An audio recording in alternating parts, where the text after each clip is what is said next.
Hello दोस्तों, आपका मेरे channel be productive with me में एक बार फिर से स्वागत है। अगर आप मेरे चैनल पे नए हैं तो मेरे चैनल को सब्सक्राइब किए बिना नहीं जाइएगा।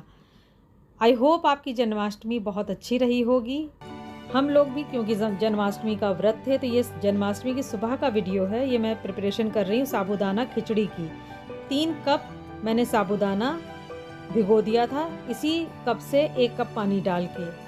दोस्तों, इसमें रेशियो का बहुत ध्यान रखना पड़ता है। 3:1 के रेशियो में मैंने किया था। 3 कप साबूदाना लिया था और 1 कप पानी। पानी ज़्यादा नहीं होना चाहिए, तभी आपका ये खिला खिला भीगता है। इसके बाद मैं कढ़ाई में थोड़ा सा घी डालकर ये पीनट्स रोस्ट कर रही हूँ। इधर पीनट्स रोस्ट हो रहा है तो इधर 2 टमाटर और 1 हरी मिर्च को मैंने काट के रख लिया था। जैसे ही पीनट्स को मैं धीमी धीमी आंच पे रोस्ट कर रही हूँ, जिससे कि वो उसमें अच्छा सा एक क्रंच आ जाए। और ये थोड़ा धनिया की पत्ती मैं बॉक्स में करके रखती हूँ, उनको भी कट कर लूँगी। पीनट्स स्प्लिट हो चुके हैं, अब मैं इनको निकाल लूँगी। अच्छे से रोस्ट हो गए हैं ये। और उसी पैन में आधा कप देसी घी डाला, शुद्ध जीरा जो व्रत के लिए मैं अलग से रखती हूँ वो डाला, और हरी मिर्च डाली, और इसी में ये टमाटर भी, कटे हुए टमाटर भी डाल दूँगी।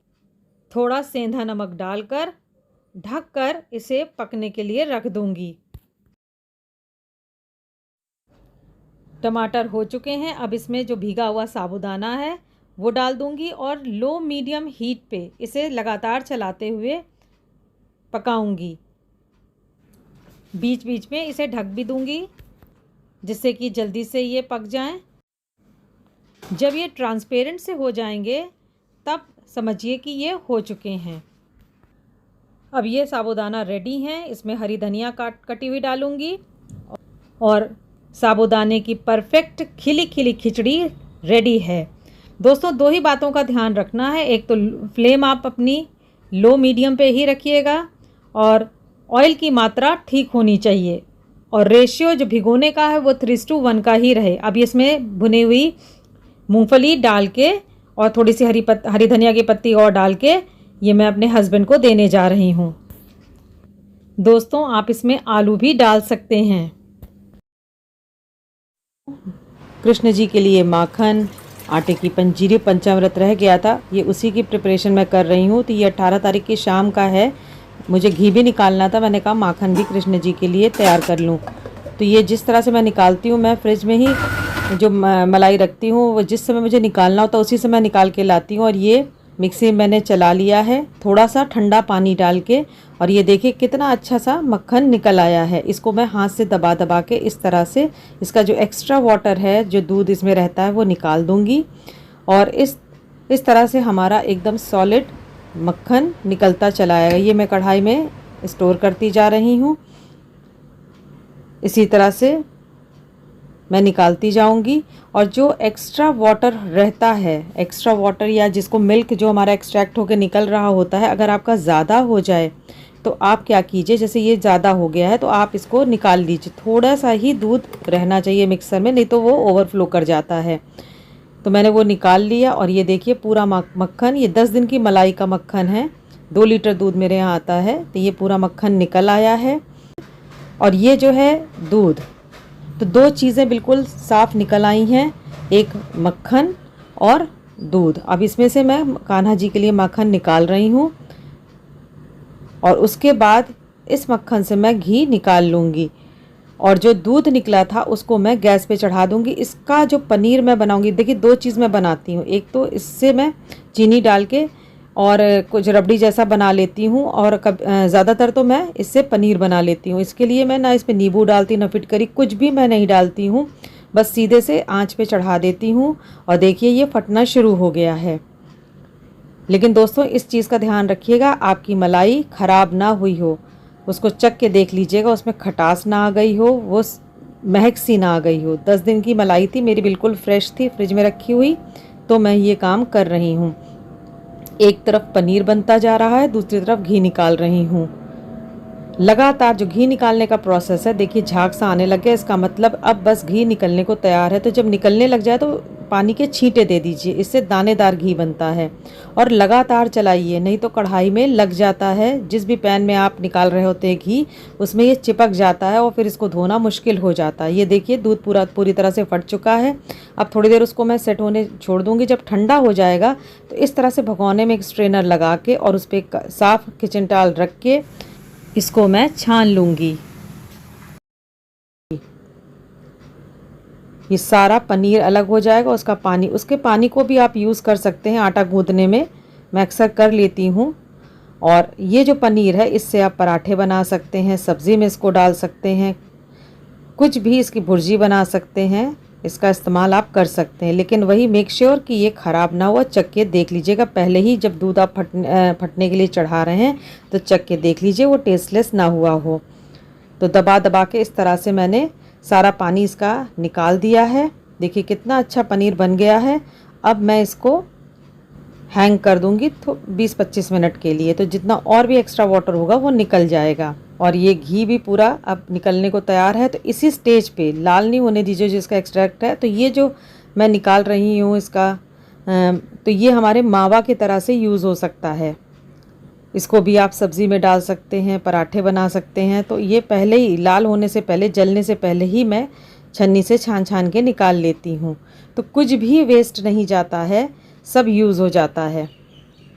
घी निकल चुका है और मैं स्टील के बर्तन में रखती हूँ, तो इसलिए मैं गरम ही भी इसमें पोर कर सकती हूँ, क्योंकि मेरा बेबी छोटा है तो मैं छोड़ती नहीं हूँ ये सब चीज़ें किचन में। किचन ओपन है, निकाल के इसको किनारे ठंडा होने के लिए रख देती हूँ। जब थोड़ा ठंडा हो जाता है तब मैं इसको फ्रिज में रख देती हूँ, जिससे जल्दी से कूल होके दानेदार घी तैयार हो जाए। ये देखिए ये 2 लीटर का बर्तन है। ये डब्बा मेरा जो 2 लीटर का है, इसमें करीब पौना ये भरा हुआ है। पौने 2 लीटर घी निकल आया है 10 दिन की मलाई से। और कितना क्लियर, कितना पीला सा है। और ये दानेदार, देखिए कढ़ाई भी बिल्कुल नहीं जली। अब मैं दूसरे दिन मॉर्निंग का वीडियो है, सारे काम ख़त्म करके, और मैं और मेरे हस्बैंड व्रत थे, तो हम लोगों ने साबूदाने की खिचड़ी वगैरह खाई। और उसके बाद मैं ये आटे की पंजीरी बना रही हूँ। तो इसके लिए मैंने आधा कप देसी घी डाला था और 2 कप आटा डाल के मैं भून रही हूँ। इधर मैं पंचामृत की तैयारी कर रही हूँ। ये 2 लीटर कच्चा दूध लिया है। 1 kg से ज़्यादा मैंने दही मंगाया था, मुझे मिल नहीं पाया, 800 ग्राम दही ही मिल पाया, तो ये मैंने डाला। और इसके बाद अब मैं इसमें शहद डाल रही हूँ, देसी घी डाला, और सब मिलाने के बाद अब इसमें मैं 1 कप चीनी डालूँगी। 1 कप से ज़्यादा भी आप डाल सकते हैं, क्योंकि पंचामृत मीठा ही अच्छा लगता है। पिसी हुई चीनी, अच्छा ये क्योंकि 2.5 लीटर का बर्तन था और मुझे लगा कि आ जाएगा इसमें, लेकिन मुझे आ नहीं पाया, तो मैंने थोड़ा सा निकाल लिया है और इसमें ये पिसी चीनी डाल दी। सूखे भुने मेवे, गंगा जल, और इसके बाद तुलसी दल डाल के ये पूरा पंचामृत मेरा रेडी है। इसको मैं थोड़ी देर बाहर रखूँगी, उसके बाद फ्रिज में रख दूँगी। ये मैंने दिन में ही प्रिपेयर कर लिया था, इसलिए मैंने इसको फ्रिज में रख दिया। और ये मेरी पंजीरी भी, आटे की पंजीरी भी भुन चुकी है। इसमें भी भुने हुए सारे जो मेवे थे वो डाल दिए मैंने, और इसको ठंडा होने रख दूँगी। जब ठंडा हो जाएगा तब इसमें पिसी हुई चीनी 1 कप के करीब मिला दूँगी। तो मेरा ये जो प्रसाद का काम था, जो उसी दिन होना था, वो कंप्लीट हो गया। अब ये पूजा की तैयारी चल रही है। तो झांकी तो मैंने आपके साथ पहले ही शेयर की थी, तो झांकी प्रिपेयर है। अब ये चौकी रख के भव्या तैयारी कर रही है पूजा की। मुझे वो दिन याद आ गया कि जब हम लोग तैयारी किया करते थे, मम्मी किचन में लगती थी और मैं और मेरी सिस्टर, हम लोग पूरा डेकोरेशन, घर की क्लीनिंग, ये सब देखा करते थे। अब मेरी बेटी भी बड़ी हो चुकी है और अब वही दिन वापस आ गए हैं। सारा डेकोरेशन का पार्ट, पूजा का पार्ट वो देखती है। ये मेरा छोटा भी आ गया, सारे अपने टॉयज़ वहाँ सजा दिए हैं। भगवान की जो चौकी तैयार हो रही है उस पर मेरे बेटे ने सारे अपने टॉय लाके सजा दिए। कोई बात, बच्चे क्योंकि छोटे हैं तो उनको मैंने हाफ डे का ही व्रत रखाया था। सवेरे इन्होंने भी साबूदाने की खिचड़ी खा ली थी और लंच में मैंने इनको आलू का पराठा दे दिया था। अब ये भव्या आ गई है कृष्ण जी की ड्राइंग करने। वो बहुत छोटे पर से हर साल नवरात्रि में दुर्गा जी की, मतलब कोई भी फेस्टिवल हो तो वो भगवान की एक फ़ोटो बनाती ज़रूर है।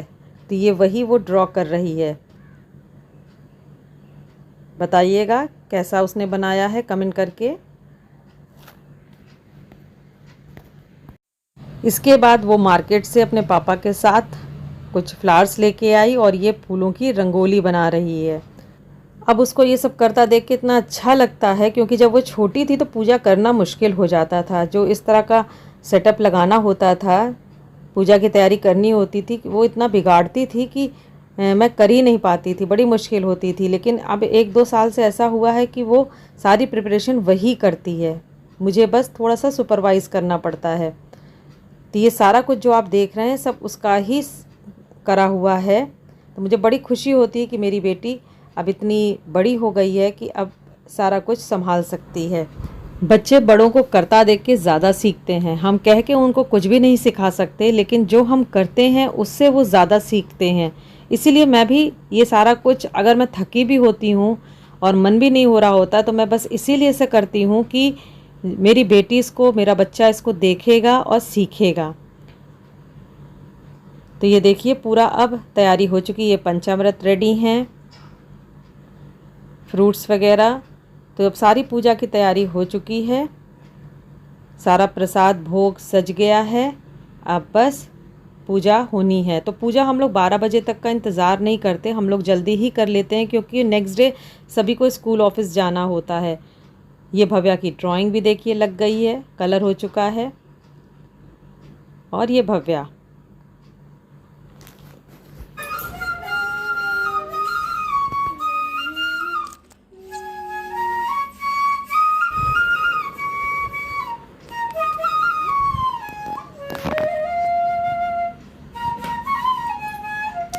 और जो ये आप फ्लूट सुन रहे हैं ना, ये मेरे हस्बैंड प्ले कर रहे हैं। वो फ्लूट बजाते हैं, तो आज तो फ्लूट बजाना बनता था।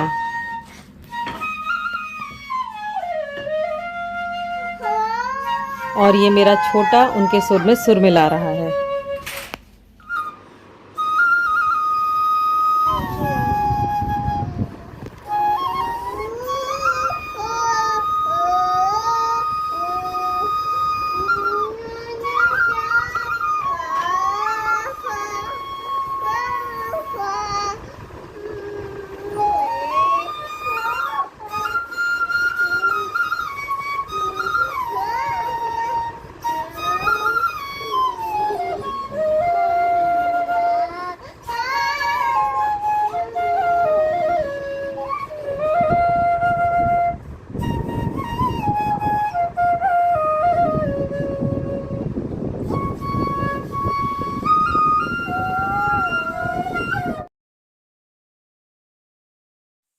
इसके बाद हम लोगों ने पूजा की, और इस तरह से 3 दिन से जो तैयारियां चल रही थी कृष्ण जन्माष्टमी की, वो सकुशल संपन्न हुई।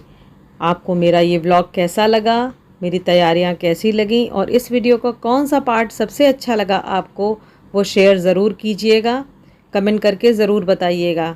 मैंने आपसे पहले भी कहा है कि आपके कमेंट से मुझे एक इनकरेजमेंट मिलती है, एक फीडबैक जो आपका आता है, उससे कुछ और करने की, अच्छा करने की प्रेरणा मिलती है। तो प्लीज़ कमेंट ज़रूर कीजिएगा, मेरे वीडियो को लाइक कीजिएगा, ज़्यादा से ज़्यादा शेयर कीजिएगा, और चैनल को सब्सक्राइब करना नहीं भूलिएगा, क्योंकि आगे भी मैं इसी तरह की चीज़ें आपके साथ शेयर करती रहूँगी।